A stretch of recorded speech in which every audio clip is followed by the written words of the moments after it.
I'm Shamaya. It's like papaya, except it's not. And this is Plot Twist Please. How are y'all doing? First, if you don't know, Plot Twist Please is a place where I like to talk about wellness, mental health, and media, as well as the intersection of those things, and particularly from an anti-oppressive lens. I am a Black autistic woman, and so the only way that wellness can really serve me or people like me is if it's through an anti-oppressive lens. So that's kind of where I like to come from when I'm having conversations on here. I like to talk about a lot of theory. I like to talk about things that are happening in media, trends, and what have you, and really try to get like a macro understanding of these really micro ideas and instances that happen in pop culture. You can feel free to like, share, and subscribe, or you can purchase some little tidbits in the Etsy shop, you know, to brighten up your day or to make your home more decorative. I'm thinking about having wellness cards, affirmation cards that are specific anti-oppressive wellness principles. And I think I might really dig into that maybe later on this year. I don't think I'm ready for that yet, but the drafts are certainly in there. Maybe I'll have the patrons help me vote on a final design, but that's way down the line. Whatever way, if you'd want to support what I'm doing, you can go ahead and do that. I also have my Cash App, and the Patreon is also live and active, and there's like some cool behind the scenes first look and really intimate stuff about my life and how I go about living a healthy, fulfilled life as a Black autistic woman in the Western world. And as you can imagine, it's not easy. It's not easy, and I like to be more detailed in paywall content, the stuff that's behind the paywall. So go ahead and check that out if you want. What I really wanted to talk about today, since it is Women's History Month, I wanted to talk about being disabled and being a woman and how those identities play into each other or against each other depending on who you are. And I also wanted to talk about this whole Selena Gomez thing with Hailey Bieber and all this stuff. And honestly, it's less about Hailey Bieber and Selena Gomez than it is about disabled women and how disabled women are treated.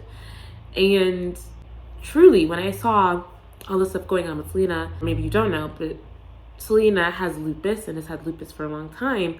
And it's changed a lot about how she goes about her life. It's changed her body. She literally had a kidney transplant because of it. And, this is information that she's offered up to the public willingly, from as far as I can tell.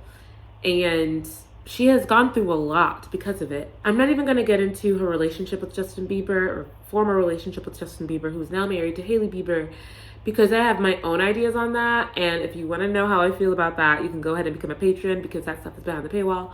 Okay, basically, if you don't know what's going on, there have been like TikToks, Instagram posts, stories, etc. that Hailey Bieber has posted throughout the years that have alluded to bullying behavior towards Selena. And you can have an argument about whether or not that stuff is specifically aimed towards Selena, whether that stuff is specifically trying to disrespect Selena, whether there's malintent behind what Hailey has done. You can have that argument all day. There's also this huge debate going on of whether or not Hailey has just been copying Selena this whole time because she was in fact obsessed with Justin while Selena was dating Justin. And maybe this has kind of steamrolled into a whole behavioral pattern. There's that whole discussion going on. People, people trying to diagnose people who have no credentials. I'm not getting into that. But the thing that fascinated me about this whole thing was how Selena has kind of curated this conversation around her own disability in a way that benefits her. And I'm not saying that's a bad thing. I mean, frankly, that's something you have to do if you're a celebrity as big as Selena. You do have to kind of craft your story in a way that is palatable and in a way that doesn't get in the way of your brand deals or your jobs or your money. Like, that's something you've got to do. That's something that even I have had to do to a certain degree. My job is in entertainment, so I do have to be really conscious of what I put online. And honestly, anyone should just be really conscious of what they put online. I think that what's interesting about Selena and how she's kind of gone about her disability journey publicly is how she has made certain things very public about her disability and other things she doesn't really reveal. But I think that's very intentional. What I also think is interesting about Selena is that people tend to forget that she's a woman of color. And as a woman of color, as a Latina woman, there are certain things that she has to have in mind when she's talking about her disability. And I think that she does that craftfully Again, I'm not saying that's a negative thing. I'm just saying that is a thing you kind of have to do if you're at the level that she's at in the public eye. She has been able to capitalize on her disability in a way that not a lot of women can, and particularly not a lot of women of color in America can. I think it's really interesting too that her body has changed over the years, that there are people who feel like her body changing is license for them to not only demand that she stay thin, but also demand why she's not still thin, why her body has changed. I would argue that that is specifically an issue that women in the public eye have to endure more so than men do. We cannot deny that there are specific pressures that women in the public eye have to suffer as opposed to men. You know, when a man gets married, everyone's not like, oh, finally a groom. No one is saying, he lost 5 pounds in a day. Here's how he did it. And this article here by the HuffPost makes an illustration of how silly it would be if tabloids talked about celebrity men, how they talk about celebrity women. We expect so much more out of women than we do out of men when they have children, when they become parents. If a man has a job and also taking care of his kids, he is the man of the year, best dad in the world. We will write articles about him. We'll put him on the cover of magazines. He is an idol. If a woman does that same thing, she's doing what she's supposed to do. If she's not doing that, it's like, oh, why aren't you taking care of your kids? Like, why not? Isn't that your duty? But if a guy does that, he's special. So this was released by the New York Times. It's an article called Binging on Celebrity Weight Battles. It's by Jan Hoffman. It's like 4 years old. So let me just read this little quote. The public has become the official Weight Watcher, checking the cellulite and food choices of the famous with the gotcha zeal. It just makes sense that these traditional values would also bleed into how women are treated in terms of their weight, in terms of their bodies, in terms of how their bodies appear in front of other people. I think it gives room for people to say, why isn't your body presentable to me? Why won't you let me consume you? Let me consume you. And when it comes to women with disabilities, I feel like the harm can become even more. Oh my God, it's really hot, you guys. Wow, I just got so hot. I'm sorry. I didn't realize it was hot till just now. I think I was dehydrated and didn't know it was until like just now. Hold on. Oh, that was wild. There are so many disabilities that make it hard for someone to maintain their weight, like their same weight over a number of years. And it's wild to me that people really expected Selena to stay the same size over a span of literally 10 years. Like when she was first like Disney girly, and really when her career started exploding, you know, with back on Disney, with Wizards of Waverly Place, she was like maybe 17. Y'all, time has passed. Bodies change over time. I'm sorry to tell, like, bodies change.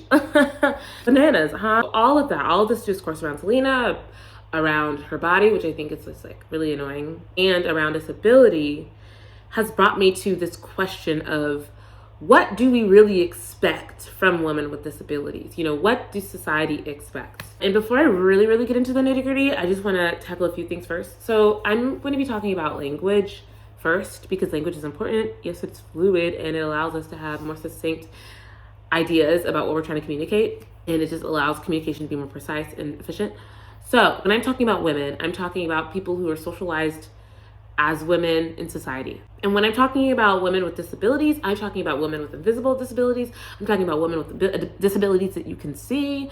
I'm talking about all of it across the board. So what is it really that non-disabled people expect out of disabled people? There's a case study done by the Indiana University Bloomington about the super crip stereotype in media. And basically what the super crip stereotype is its press victimization of disabled people, basically creating a picture of disabled people being helpless. It's usually not to say, hey, the system is broken, let's make systems that allow disabled people to live healthier lives. It's usually to just make non-disabled people feel better and to make them feel like they have some purpose to save these disabled people. A lot of the time, the methods to save us are not methods that can actually help us.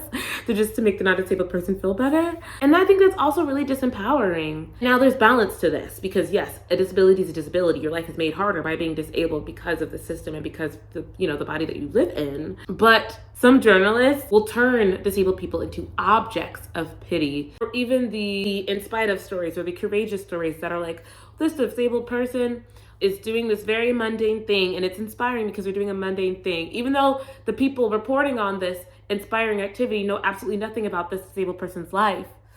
They know nothing about them, and so the only thing that is inspiring is that they are existing. And how weird is it to think that someone existing is inspiring, and also how revealing, because what that reveals to me is that the person saying that this person existing is inspiring doesn't think that person actually deserves to exist. Their existence is inspiring because that person doesn't think they should exist, doesn't think they should have the pride to walk the same sidewalks that they do, to walk the same halls as they do, to use the same facilities that they do. They don't think they deserve it. They think it's weird that they're in the same spaces. They think that they are two separate species that shouldn't be in the same space. Like, you know what I'm saying? Like, it's really telling. It's really telling to me of how deep ableism is rooted in society. And it's also in the same vein of when someone's like, I don't want to say you're disabled, I want to say you're differently abled. Because it's like, what, are you ashamed? The person knows they're disabled. Are you ashamed to say it? And is it because you have a negative connotation of the word disabled in your head? You have a negative idea of what that word is, of what people like that are? I don't know, it's just very telling, the language that some people are willing to use and the language that people are afraid of using. And so what tends to happen in media and in public spaces, because we know that art imitates life, we know that what you see on a screen or how you feel seeing someone do something on a screen can be very similar to how you feel about that person doing that same thing in front of you in real life. Since we know this, it makes sense that non-disabled people have a certain dosage in mind when it comes to being surrounded by disabled people. Non-disabled people have a very specific dosage in mind when we're talking about them being exposed to disabled people in the world. And a lot of the time, that includes wanting enough of disabled people or disabled content to quench their curiosity, but not to disrupt their actual lives or not to let them feel guilty, you know, as long as they get to feel some sort of self-actualization or some sort of sense of identity in themselves in the process. And there's this brilliant quote that Bell Hooks said. I used it in a presentation in one of my recent speaking engagements, but I'm gonna pull it up right now.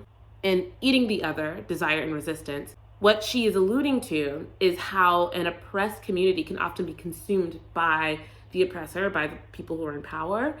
And what often happens is people in power get used to seeing that oppressed group as a source of entertainment, or even more specifically and more, I think, to the root of things, as a form of their own self-identification. White people only know they're white because they know that they're not black, or they know that they're not all these different races, because all these things in the system are telling them that they're not people of color. That comes into play also as it pertains to disability.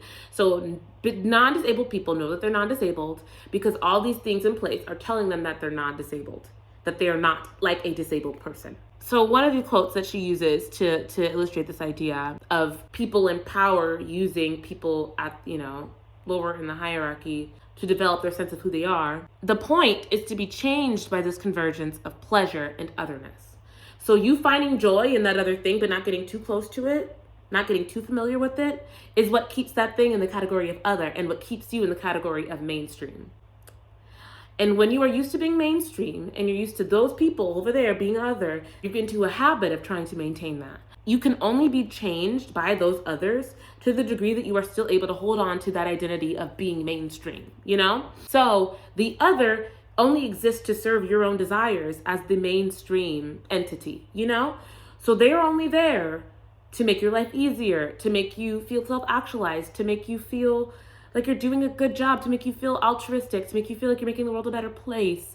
That all comes into play when it comes to disabilities and when it comes to media that centers people with disabilities or that claims to do so, Now here we go and talk about women, because being disabled is hard, and people not actually doing things to make your life easier, but saying left and right how much they want to make your life easier, how sorry they feel for you, is one thing. But then being a disabled woman, oh baby, honey dear, honey darling. What comes into play here is our obsession with women's weight, when we're talking about the whole Selena Gomez thing.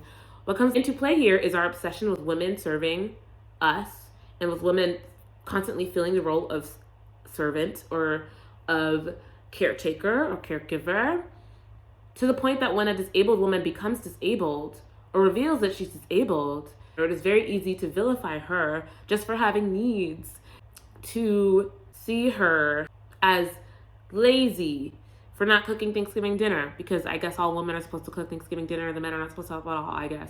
Or whiny for making a fuss at the doctor's office, when we know good and well that a lot of doctors are not listening to women, and even more so when it comes to women of color, or even more specifically when it comes to Black women, who are 245% more likely to die in childbirth than white women because of how racist the medical system is. When it comes to that, we are reminded that women's pain is not taken seriously, that women complaining is just seen as us nagging, that women having needs, that women having grievances is brushed to the side so often. But when men complain about something, they're reasonable, they're logical. When women are emotionally overcome, we're unstable. But when men are emotionally overcome, they're passionate. We even value them more for being passionate. If people in political offices, if they're passionate about what they believe in, we see that as something that is admirable. It's an admirable trait. But when women are passionate, and a lot of the time we can't be, a lot of the time we can't show emotion in those spaces, because then it's going to seem like, oh, we're just on our cycle, or, oh, we just need some chocolate, or we just need to settle down. There's a long history of hysteria being used as a weapon to silence women, to keep women in line. It's scary, it's spooky. It's spooky, y'all. And especially when it comes to like mental health, it's real spooky, ooky. And what's really also part of it is a lot of women, we encourage each other to suffer in silence with the full beat of makeup and with our 9 to 5. And as entrepreneurs, we even tell ourselves that we like to suffer, that it is honorable to suffer, especially when it comes to women of color. There's nothing that will radicalize you as a woman more than the holiday season, more than seeing all these women break their backs to do everything. The cooking, the decorating, the calling people up, the sending the letters, the gift wrapping, to making the list. Like, there's nothing that will radicalize you more than seeing all the work that the women before you have had to do.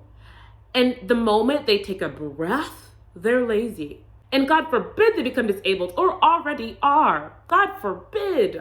I think something that's like just like reinstilled, like how I feel about this, is watching Married at First Sight again. I used to watch all the time, and then I just like got busy and like there was other stuff going on. But I feel like so many men on that show, particularly Black men on that show, there's something to be talked about there. Something needs to happen. There needs to be an intervention, because I don't know why these experts keep matching up these Black men with these incredible Black women, and the Black men are just not on the same caliber. They're just not. They're not. Like, they don't know how to have conversations. They don't know how to communicate with vulnerability. Some of them don't tell the truth. Some of them are literally on there lying about what they do for a living. Like, where are they finding these men? Where are they finding them? And why do they keep pairing them up with Black women who sincerely want to find long-lasting love and sincerely want to find a reciprocal, healthy relationship, where all these men want to do, it seems, is to find someone to make their lives easier and not make them have to change literally anything about how they live their lives, not making them have to interrogate anything about their character, not making them have to care for them, actually, or offer empathy toward them in any way. It is baffling to me. How are these experts matching these people up? And why do they keep doing Black women dirty on this show? Why? Okay, that was a little bit of a rant, but it was a necessary rant because it's just been deeply ingrained. It has been deep, bubbling up. Oh gosh. One of the things that I find to be the biggest pet peeve and a red flag, I think, is when a man describes a woman as strong and that being like the main reason why he loves her. That's not a compliment. Don't tell me I'm strong. That's not a compliment. Especially in a blackity black. Don't tell me that I'm strong. What that tells me, if someone says, I love her because she is strong, especially if it is a Black couple, what he's actually saying is, I love her because she does things for me. I love her because of what she can take from me, what she endures in this relationship. I love her because of everything she lets me get away with. Ooh-wee, I could do a whole dissertation on Married at First Sight. Actually, when I get my master's, maybe I will. It goes beyond boys being allowed to be reckless when they're younger, and then it's just them being boys, but women needing to behave and to cross their legs and to fold their hands and to not yell too loudly. and to endure it when a boy is picking on them because it means he likes her. It goes beyond that.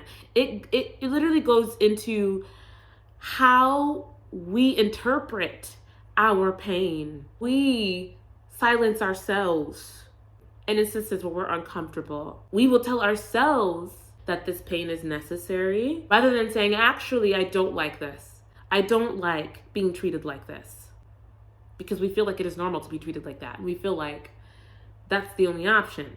And I really hope that we work ourselves through that. I've had to work through that. Absolutely. It's because of my disability and, being a Black woman, and culturally, I think Black women are constantly being swayed to be of service to other people. I really want us to start imagining a life where we live for ourselves.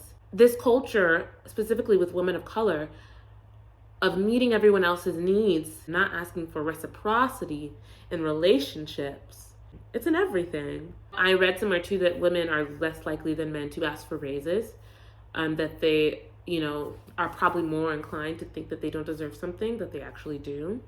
And that's really wild to me, because of course we deserve it. We've had to work so much harder. Why wouldn't we deserve it? I just hope for every woman that she wakes up and says to herself, the things that I desire are things that are not only attainable, but they are things that I deserve.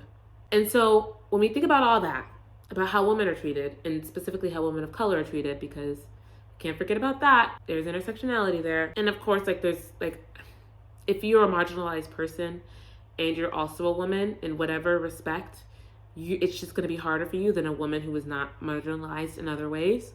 So how are disabled women doing? Disabled women are more vulnerable to poverty and social exclusion.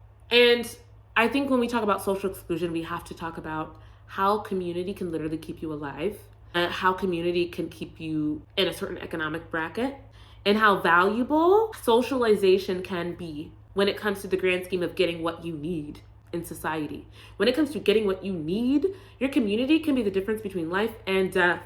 Yeah. When I had COVID, my friend was at my door with groceries. Your community can be the difference between a horrible life and a healthy, safe life. Okay? And so when we're talking about, I'm autistic, so when I think about how autistic people are disenfranchised, I think about that social element a lot, because that social element is a large part of the diagnostic criteria. So if you are autistic, a lot of the time you're going to have a hard time creating connections and social bonds, especially long term. And so that comes into play when you get sick. That comes into play or if you just have children and you don't have anyone to babysit who you trust. And so you can't go for that business. You can't build your business because you don't have anyone to babysit, or because you don't, it's all intertwined. It's all connected. Economic opportunities, those come into play too, as well as access to basic services. Women with disabilities are also at a greater risk of sexual, physical violence. And a lot of the time, actually, women with disabilities are harmed by their intimate partners or by the people who are closest to them. And it sucks, because those are the people who are supposed to protect them, are supposed to be their safest haven. And a lot of the time, that's not the case. They're more susceptible to abuse. Disabled girls often experience discrimination, especially in education and in family life. I'm in some way, I'm grateful that I was raised to just be obedient, because I don't think I would have gotten the education that I did if I was not raised that way. As much as I'm having to deconstruct what's linked to that obedient mindset now, I don't think I would have been as disciplined. I don't think I would have been able to get good grades if I didn't. And this is kind of, you take the rose with the thorn. I don't think I would have gotten as good grades if I wasn't so determined to please my parents. Not that was something that they forced on me. I wanted to please them. It's just something that I wanted to do. But I also loved learning. So I don't know, maybe that would have happened with or without emphasis on education in my household. But yeah, I think that if you are an autistic girl who is not very good at masking, if you're a person of color and a girl and in the public school system is not set up for disabled children. Something that also I want to reiterate to people, women who are disabled, sometimes their relationships are their lifeline. literally. Sometimes they cannot leave the house without their spouse. Sometimes they literally cannot get food without their caretaker, even if that person is not good for them, even if that person is harming them. Sometimes they have to stay in that situation, which is just, that's heartbreaking. But if someone is able to get out of that situation, it can be even harder to mentally train yourself to believe that you should. And I can only speak for myself as an autistic person who has been autistic my whole life. I always thought that the people in my life were testament to like my normalcy. Like if I could have friends, like if I could somehow curate friendships, if I could somehow build a life where I had friends, then it would prove to other people that I was normal enough to be loved, that I was normal enough for someone to see value in me, to want to be connected with me. And I think that a lot of autistic people, and specifically autistic women in general, fall into this trap where they don't want to leave a toxic situation, a friendship, a relationship, a relationship with their parents or caretakers, what have you. If they are able to, they don't want to. And this goes into like a whole lot of psychology about abusive and toxic relationships. But more disabled women need to be conditioned to abandon ship if they can, because we are not conditioned to abandon ship. Let me tell you something about mental illness. Mental illness will make you think that you don't deserve anything, that you don't deserve to be cared for. But there are so many other people out there who will care for you if you seek them out. There are so many other people out there who can give you that love that you so desire. And what's fascinating to me too is that disabled women, or more specifically women who are not disabled and then one time, there's an accident or something happens where they become disabled, a lot of the time their partners will leave them, who are men. But more often than not, if a man becomes disabled in the relationship, the woman will stay. I think that's a journey that a lot of autistic people and a lot of disabled people have to go on, is understanding that they are valuable just the way that they are, that there is love out there waiting for them. And that even if it's hard for them to love themselves, that doesn't mean that it's impossible for somebody else to love them.